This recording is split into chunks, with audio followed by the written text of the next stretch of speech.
State your name. Chris Davis. Where you from, Chris? Born and raised in Las Vegas, Nevada. Born and raised. Born and raised. Okay.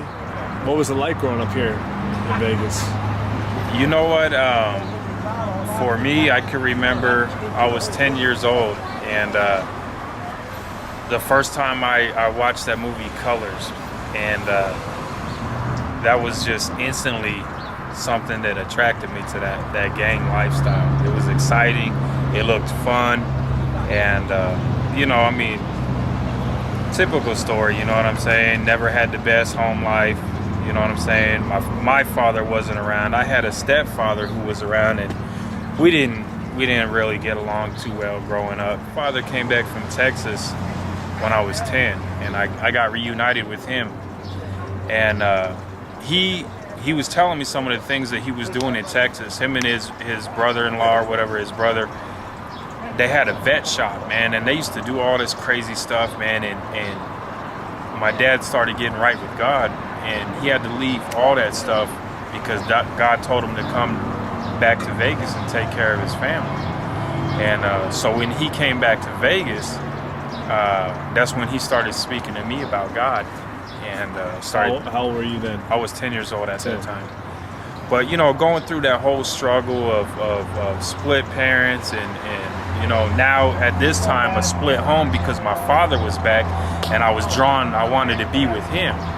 And I can remember the church used to be on Rancho, and I saw everybody like praising God with their hands in the air, and I was like, man, that looks really cool. And I said, because anything's got to be better than what I have right now.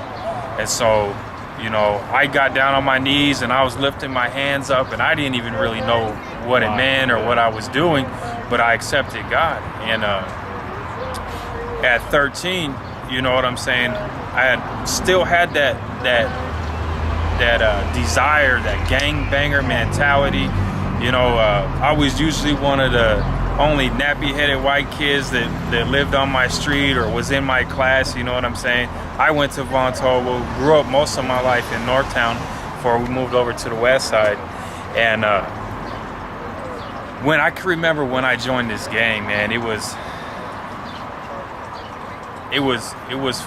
exhilarating at the time. Even though I had just got jumped, it was exhilarating because it was a whole new world. You know what I'm saying? I had people around me. I could go do whatever I want. You know what I'm saying? But how long did that last? I'm still on gang file now. I never got jumped out. I mean, I've got guys. No, but I mean, as far as that feeling, like you felt alive, like you were part of something and everything. How long did that last? It was off and on through the whole process. You know what I'm saying? But it was false, and it was crazy because I look back at all the scenarios that I had in that lifestyle. I mean, I was 15, 16 years old, living on the street, already addicted to drugs. I've been kicked out of my mom's house several times, my dad's house, uncle's house. I mean, in and out of juke. The whole story. Sure. And I look back now and I see that God had his hand on me the whole time, because I'm going to be real, I wasn't a killer, man. I was not a killer. I enjoyed the partying, the girls, the fights when there was, and but I wasn't a killer, and to be a good gang member, you gotta be heartless, you gotta be cold-blooded. And it's like, part of me wanted to be that person, but it wasn't me, because I see now that God had his hand on me. And he was a gentleman. He let me experience all that because I chose that. And I really thought that I was going to spend the rest of my life in prison. I got a brother in prison right now. Half of my family's in and out of prison, And, I know now, I look back in times when I was locked up, I didn't have one homeboy that came and put money on my books. Not one homeboy paid a bill. Nothing. You know what I'm saying? So I know that all that stuff that they say, oh, we're family and we're there for you, and yeah, you know what I'm saying? They're not. That's all false. The only person that was ever there for me was God. And I can remember I was sitting on the curb one day. I was probably 19 years old, 20 years old, And I was like, you know what, is this it, God? Like, this is what I'm gonna do for the rest of my life? You know what I'm saying? Be strung out, you know, slamming meth in my arm and just living on the streets, you know?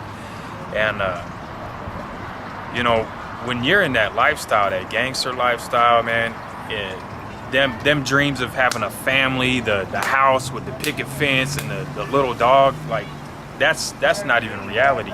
But inside, like, that's what I wanted. You know, I wanted to be a father and a good husband and have that family lifestyle. And so, I mean, it seemed so far away. And that's when God kind of shortly after that, he brought my wife into my life. You know, I was probably 22 years old, just got out of jail. And I had knew her from the past, but we were just friends. And long story short, man, I didn't have a job. I didn't have no money. I had just an old truck with a couple pairs of clothes. And now we're celebrating 10 years of marriage. We have kids. We're trying to buy the house, man. I'm in ministry, you know, trying to serve God, trying to disciple people, trying to be discipled myself. And it's just amazing.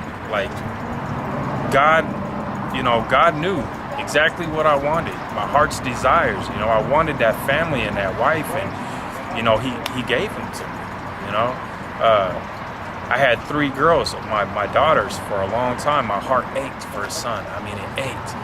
And my wife, you know, we found out she was pregnant, and we prayed, and God told my wife, you're gonna have a son, you know, and we had a son, you know. He told her to name him Samuel, and I did not want to name my boy Samuel. I'm like, come on, Samuel, but you know, I got to be obedient, you know, and man, I look at that boy now, and I'm just so thankful from where God's taken me to where I'm at now, you know.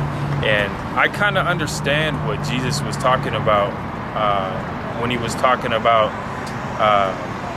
his hometown and stuff, that they're not going to receive him, and they kind of weren't really going to feel it if he came there and preached.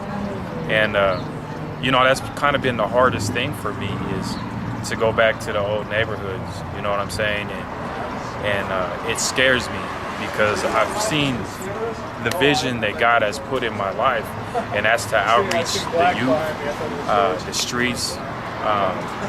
I had this vision that God showed me. I was at work one night, and the Sam Boyd Stadium was filled up with thousands and thousands and thousands of young gang members from across the entire city.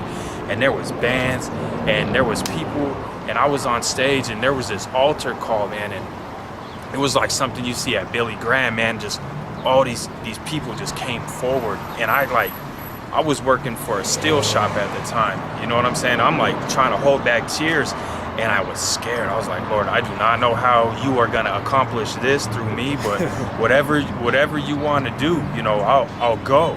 I don't know how to do it. There's no way that they're going to receive me, you know, because I don't have, I'm looking at me like all the stuff I don't have. You know, I don't have the stripes, all the prison time, and you know, I'd never murdered. No, they're not going to accept me. You know, I was like, kind of felt like Moses, you know what I'm saying? But, you know, it's,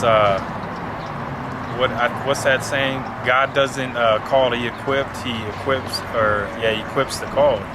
And so, you know, it's a process, and I don't know how long it's going to take, but man, to see that in my city, man, Las Vegas, wow, you know, what an honor that would be.